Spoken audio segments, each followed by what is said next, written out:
Now, let's come to a little bit of definition. And here is where we really need clear thinking. In fact, you really need clear thinking all the time. How many of you would agree with that? Well, now, we need to discuss briefly the nature of grace. Grace is a beautiful word, but it's often been abused.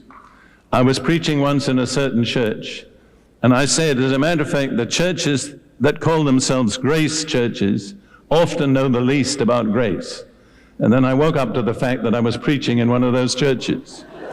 Nevertheless, it remains true. A lot of people who use the word grace don't have any idea of what it really means. The root meaning of grace is comeliness. It's beauty. And then it's a beauty that God imparts to us because we believe in Him. He makes us beautiful with His grace. And then Paul says, here's the crux, in Romans 11, verse 6, if by grace, then it is no longer of works. Otherwise, grace is no longer grace. In other words, in my language, you cannot earn grace. Anything you can earn is not grace. And this is somewhat humbling for many of us. We've got to depend on His grace. We cannot earn it. Nothing we can do can ever obtain for us the grace of God. But by grace, we have been saved through faith. And just when you're getting excited about the fact that you had faith, remember Paul goes on to say, and that not of us, it is the gift of God. You have nothing whatever to boast of if you've been saved by faith. God has done this to protect you from the greatest sin of all, which is pride. Now, I want to consider the relationship between faith and works, what we believe and what we do. And as far as I know, all I'm going to say will be taken directly from the New Testament. And yet for many of you, it will be startling and even shocking. I've discovered this merely to preach the simple New Testament message of salvation by grace is startling to most professing Christians. I remember once saying in a congregation about this size, of course, Christianity is not a set of rules. And then I looked at those people, and they were shocked. And I think they would have been less shocked if I'd said, God is dead. Their concept of Christianity was a set of rules. Maybe you have the same concept. I want to tell you, Christianity is not a set of rules. You can't achieve it by rules. Let's look at what Paul says in Romans chapter 3, verse 20. The theme of Romans, incidentally, is righteousness. This is the central issue of Romans, is how can we become righteous before God? Many, many centuries before, Job had cried out in his agony in Job chapter 9, verse 2, how can a man be righteous before God? And his religious friends all ridiculed the idea that anybody could ever be righteous before God. But God heard that cry, and many, many years later, through the epistle to the Romans, He answered the question, how can a man be righteous before God? And it is not by keeping a set of rules. In Romans 3 and verse 20, Paul says, therefore, by the deeds of the law, no flesh, that's no human being, will be justified in his sight, for by the law is the knowledge of sin. Now, I read this translation, which is the New King James.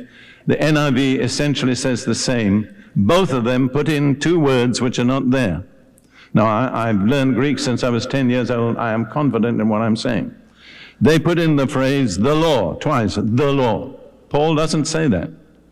He says, therefore, by the deeds of law, no flesh will be saved. For by law is the knowledge of sin. You say, well, what was the purpose of the law? The purpose of the law was God's diagnostic, to expose your problem, to expose that you have a problem which is sin. The law can diagnose your problem, but it cannot solve it. It can only be solved by grace.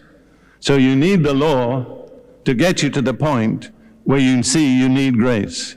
That's its purpose. James says in chapter 2 and verse 10 and 11 of his epistle, James 2, verses 10 and 11, for whoever shall keep the whole law, now he's talking about the law of Moses, and yet stumble in one point, he is guilty of all. For he who said, do not commit adultery, also said, do not murder. Now, if you do not commit adultery, but you do murder, you have become a transgressor of the law. You see what James is saying? You either keep the whole law or you don't keep the law. To keep 99% of the law is not to keep the law. The law is one whole system. Incidentally, none of us come anywhere near keeping 99%. The Orthodox Jews say there are 613 commandments that you need to observe.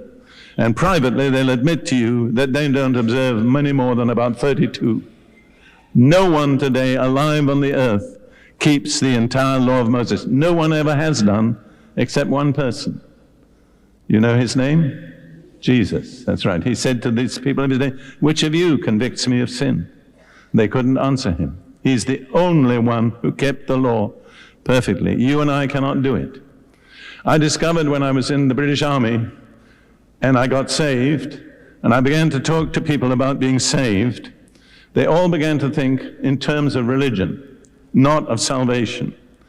And I would find, generally speaking, each one of them would trot out a little list of rules that he kept, and that was his righteousness.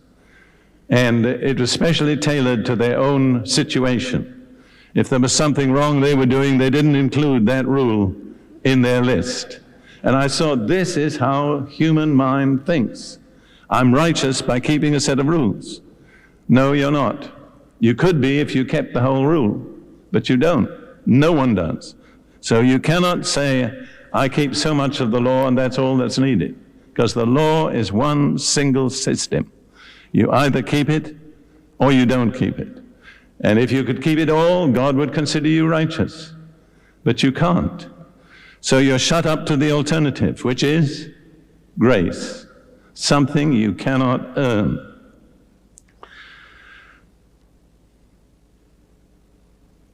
Paul has, I've already pointed out, and I return to this point, in Romans 3, verse 20, therefore, by the deeds of law, no flesh will be justified in his sight. Don't ever try to achieve righteousness with God by keeping a set of rules. That's what it means, because you will fail. If your rules are right, you can't keep them. If your rules are wrong, you're not made righteous by keeping wrong rules. You understand?